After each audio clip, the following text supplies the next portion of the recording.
la capsule de lundi qui revient un mercredi. Bon, pourquoi un mercredi? Parce que je suis en retard et du coup, je la fais le mercredi. Une capsule le lundi, le mercredi. C'est pas grave, ça reste une capsule.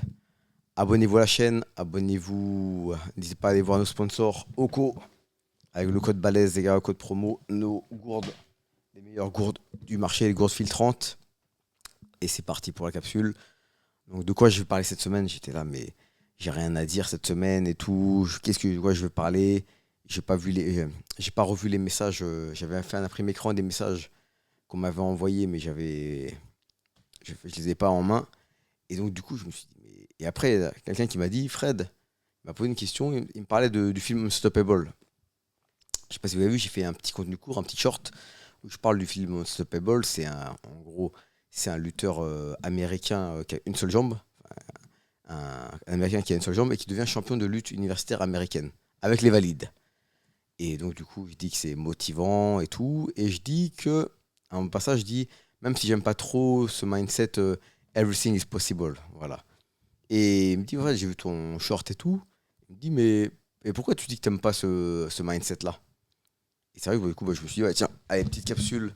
Donc, pourquoi je suis pas fan du everything is possible et tout? Parce qu'à un moment, il y avait une tendance sur Internet, sur Insta, YouTube et tout. C'était le everything is possible, everything is possible. En gros, tout est possible dans la vie. Ça dépend que de toi. Et autant je déteste le discours victimaire, c'est la société qui m'a rendu comme ça. Enfin, ce qui est sûrement vrai, il y a sûrement des personnes qui ont eu des enfances très difficiles, qui ont eu des contextes très difficiles, et ce qui font qu'ils partent de beaucoup plus loin que beaucoup de personnes. Donc du coup, c'est vrai, c'est sûrement vrai pour beaucoup de personnes, des contextes très difficiles, et j'aime pas juger ça. Mais le problème, c'est que c'est avec le contexte de la difficulté, le contexte de la victimisation, on fait rien. Dans ce cas-là, on subit le truc et on tente rien. Et donc du coup, j'aime pas ce discours-là. Mais le discours extrême, il est dangereux. En fait, les deux discours extrêmes, ils sont dangereux. Le discours de ah mais ça m'arrive parce que bah, j'ai pas choisi, c'est la société qui m'a fait ça. Donc du coup bah si si je peux pas, par exemple, je dis n'importe quoi, si je peux pas être un sportif, c'est parce que la vie a fait que il y a des fast-food autour de moi tous les jours. J'ai trop de tentations, j'arrive pas à perdre du poids. C'est la société qui m'a rendu comme ça. Et c'est peut-être vrai que on a plus de tentation aujourd'hui de fast-food que nos parents, nos grands-parents, nos arrière-grands-parents. Mais ce discours-là fait que tu vas pas te bouger le matin, que tu vas pas te prendre en main. Donc j'aime pas ce discours-là. Mais le discours, everything is possible, tu peux faire ce que tu veux de ta vie si tu l'as décidé, il est aussi dangereux. Pourquoi? Parce que moi, enfin, avec la salle, j'ai eu quand même beaucoup, parfois ce qu'on appelle avec Clément des imaginaires. Des gens qui, nous, on a déjà eu quelqu'un par exemple qui pensait qu'il allait pouvoir jouer au Paris Saint-Germain alors qu'il était, comment ça s'appelle, il avait plus de 30 ans, hors de forme. Il avait fait un blocage dans le passé quand il était minime ou benjamin, qu'il était peut-être un petit espoir du foot. Et après, bah, il n'a rien fait du tout, il travaillait, et il avait fait un blocage. Et tu vois, ces discours-là, enfin, là, je vous ai pris le cas extrême, hein, vraiment le mec perché et tout. Mais le everything is possible, tu vois, il y a beaucoup de gens qui prennent pas en compte le côté génétique. Par exemple, qui pensent que tu peux devenir champion UFC juste parce que tu l'as décidé. Il n'y a pas que ça aussi. C'est par exemple, on parle souvent de Francis Ngannou, qui est donc le combattant qui a traversé l'Afrique, qui a traversé la Méditerranée sans papier, qui est devenu champion du monde, enfin qui est devenu champion à l'UFC. À la base, ça démarre de oui, il l'a voulu, il en a rêvé, il s'est donné les moyens. C'est une histoire magnifique, mais il avait une génétique que 99% de la planète n'a pas. Et donc, du coup, si tu peux pas non plus dire à tous les gens, par exemple, de, du village de Francis Ngannou, tout est possible, c'est pas aussi simple que ça. Et pareil pour le sport, c'est pas parce que vous n'arrivez pas à performer à haut niveau que vous n'arrivez pas à battre Usain Bolt, que vous entraînez tous les jours plus qu'Usain Bolt, que vous faites tout parfait, que vous n'arrivez pas à le battre, ce n'est pas parfois parce que vous ne le voulez pas, c'est parce que parfois il y a la physiologie, hein, là, c'est physiologique. Le corps, il n'est pas aussi performant que ce que vous pouvez espérer. Parce que vous êtes né avec un patrimoine génétique qui fait que vous ne pouvez pas performer. Vous avez un plafond, en fait. Voilà, c'est ça que je voulais dire.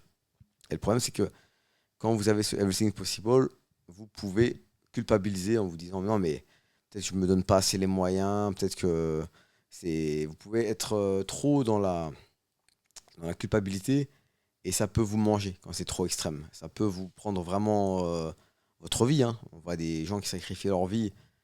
Moi, j'en ai par exemple, c'est triste, hein, mais ils me disent ouais, moi j'aimerais bien combattre et peut-être que je peux me tromper, mais pour moi, ils sont pas faits pour. Ils sont plus de 30 ans, ils n'ont pas un grand passif sportif. Et ils me disent ouais, j'aimerais bien combattre et tout. Et moi, je leur dis fais pas, c'est pas fait pour toi.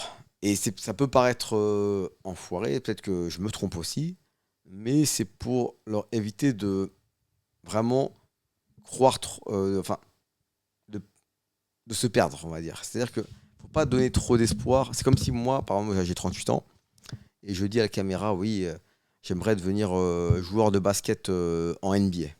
Vous allez me dire, Fred, t'as regardé ta taille, t'as vu, t'es pas coordonné, t'as jamais joué au basket, t'as 38 ans, tu vas jamais jouer de ta vie en NBA. Et moi, je vais vous dire, non, mais vous êtes contre mon rêve et tout, everything is possible. Vous allez me dire, mais non, Fred, c'est n'importe quoi.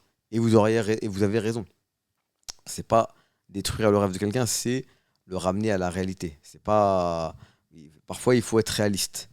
Et donc, du coup, il faut trouver ce juste milieu entre pouvoir rêver. C'est important quand vous êtes un combattant de rêver, de viser grand. Faut pas. Il y a une différence entre viser grand et être un imaginaire. Voilà. Et souvent, quand vous allez dans le Everything is Possible et tout, parfois, vous pouvez vite virer dans l'imaginaire. Et c'est ça que je voulais dire avec ce reportage où je dis voilà, c'est un beau message comme quoi ça pousse à s'entraîner, ça pousse à ne pas chercher, à ne pas se chercher d'excuses. Donc, on a la courbe, on ne doit pas se chercher d'excuses pour trouver des solutions. Mais il ne faut pas non plus tomber dans l'extrême. Il a une jambe, il a été champion de lutte, moi aussi je peux le devenir. Peut-être qu'il avait des caractéristiques sur le haut du corps hors du commun, il avait des trucs que certes 90% des gens n'ont pas. Et donc du coup, il ne faut pas non plus tomber dans le cas extrême. Donc toujours trouver ce juste milieu, rêver, mais avoir des rêves quand même qui sont réalistes. Quand on dit il faut avoir des rêves, oui. Moi, demain, j'ai des rêves, c'est d'avoir une salle avec des plus grands champions, avoir enfin des champions encore qui performent au plus haut niveau, que mes jeunes y performent au plus haut niveau, ce sont des rêves. Ça peut être quoi? Ça peut être que ma chaîne YouTube, elle atteigne 50 000 abonnés. Ça peut être plein de rêves, mais des rêves qui sont pas non plus. Je dis pas, oui, je veux jouer en NBA. Je veux, comment ça s'appelle, je sais pas, je veux n'importe quoi, être champion à l'UFC aujourd'hui. Non, il faut des rêves réalistes. Et inversement, il faut pas non plus être trop dans le contentement, être trop dans le défaitisme, être trop dans la victimisation. Il faut être aussi rêveur, mais des rêves réalistes. Donc voilà, petite capsule, elle est simple. Petite capsule du lundi, un mercredi. Et j'en refais une semaine prochaine, cette fois, le lundi.